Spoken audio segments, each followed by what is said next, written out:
होली में निकले न बोली पूछा सा हमरा हाल के। फगुआ में अगुआ आइल बाटे हमरा माल के। फगुआ में अगुआ सरवा आइल बाटे माल के। भाई रे होली में निकले न बोली पूछा सा हमरा हाल के। भाई रे होली में निकले न बोली पूछा सा हमरा हाल के। फगुआ में अगुआ आइल बाटे हमरा माल के। फगुआ में अगुआ सरवा आइल बाटे माल के।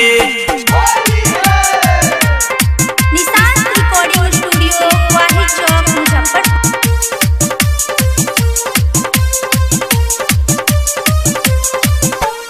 आप सुन रहे हैं आकृति म्यूजिक के शानदार प्रस्तुति।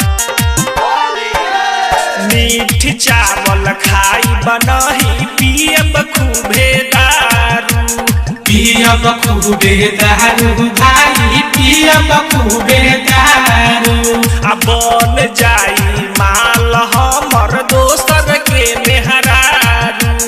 दोसर के मेहरारू भाई दोसर के मेहरारू। कैसे खेलब होली रंग फिचकारी में हम डाल के। कैसे खेलब होली रंग फिचकारी में हम डाल के। फगुआ में अगुआ आइल बाटे हमरा माल के। फगुआ में अगुआ सरवा आइल बाटे माल के। प्रेजेंट बाय निशांत स्टूडियो छोटे लाल छटका। मिक्स बाय सुजीत मासूम।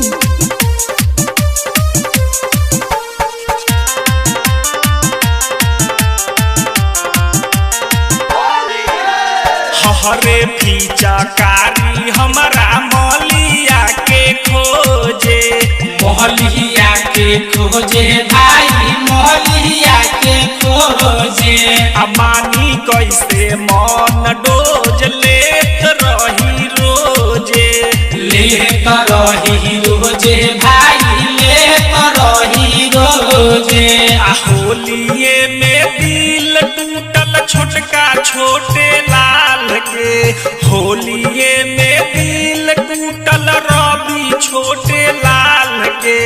फगुआ में अगुआ आइल बाटे हमरा माल के। फगुआ में अगुआ सरवा आइल बाटे माल के। भाई रे होली में निकले न बोली पूछा सा हमरा हाल के। भाई रे होली में निकले न बोली पूछा सा हमरा हाल के। फगुआ में अगुआ आइल बाटे हमरा माल के। फगुआ में अगुआ सरवा आइल बाटे माल के।